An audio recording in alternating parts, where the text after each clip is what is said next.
पुणे शहरासह घाटमाथ्यावरती अजून देखील पाऊस जो आहे तो मोठ्या प्रमाणामध्ये कोसळताना पाहायला मिळतो आणि त्यामुळेच खडकवासला धरणातून आता मुठा नदीपात्रामध्ये मोठ्या प्रमाणामध्ये पाण्याचा विसर्ग जो आहे तो सोडल्याचं चित्र आपल्याला पाहायला मिळतंय। जवळपास 5:30 वाजल्यानंतर 29,000 क्युसेकपेक्षा जास्त पाण्याचा विसर्ग जो आहे तो मुठा नदीपात्रामध्ये करण्यात आलेला आहे आणि त्यानंतर ही दृश्य जी आहे ते आपल्याला पाहायला मिळत आहेत। अगदी पुण्यातील भिडे पूल जो आहे तो आता पूर्णपणे पाण्याखाली गेलेला आहे, तर दुसरीकडे 35,000 क्युसेकनी विसर्ग जो आहे तो सायंकाळी 7:30 नंतर केला जाणार असल्याची माहिती जी आहे ती पाटबंधारा विभागाकडून देण्यात आलेली आहे। त्यामुळे आणखीन देखील मोठ्या प्रमाणामध्ये हे सगळं पाणी जे आहे ते वाढू शकतं, कारण का आत्ता 29,000 क्युसेकने पाणी सोडलं जातं आहे। अगदी काही तासामध्ये हे पाणी जवळपास 35,000 क्युसेकने सोडलं जाईल आणि अजून देखील पाऊस अशाच पद्धतीने घाटमाथ्यावरती किंवा शहराच्या आजूबाजूमध्ये पडायला लागला आणि खडकवासला धरण साखळीतून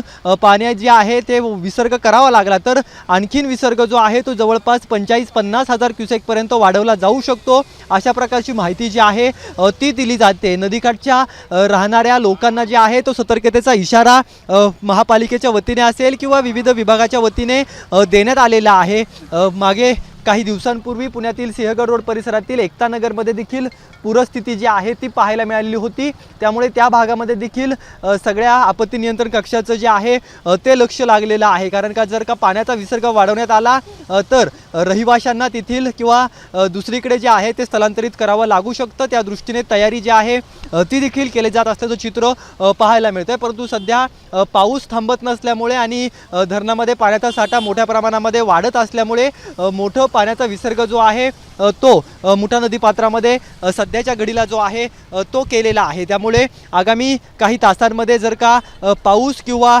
घाटमाथ्यावरून पाऊस जो आहे तो थांबला नाही तर पाण्याचा विसर्ग जो आहे तो मोठ्या प्रमाणामध्ये मुठा नदीपात्रामध्ये सोडला जाऊ शकतो आणि त्यानंतर काहीशी परिस्थिती जी आहे ती सांभाळण्यासाठी सध्या तयारी जी आहे ती यंत्रणेकडून केली जात असल्याचं चित्र पाहायला मिळत आहे। कॅमेरा पर्सन दीप मिश्रासह रोहन कदम, जय महाराष्ट्र न्यूज, पुणे।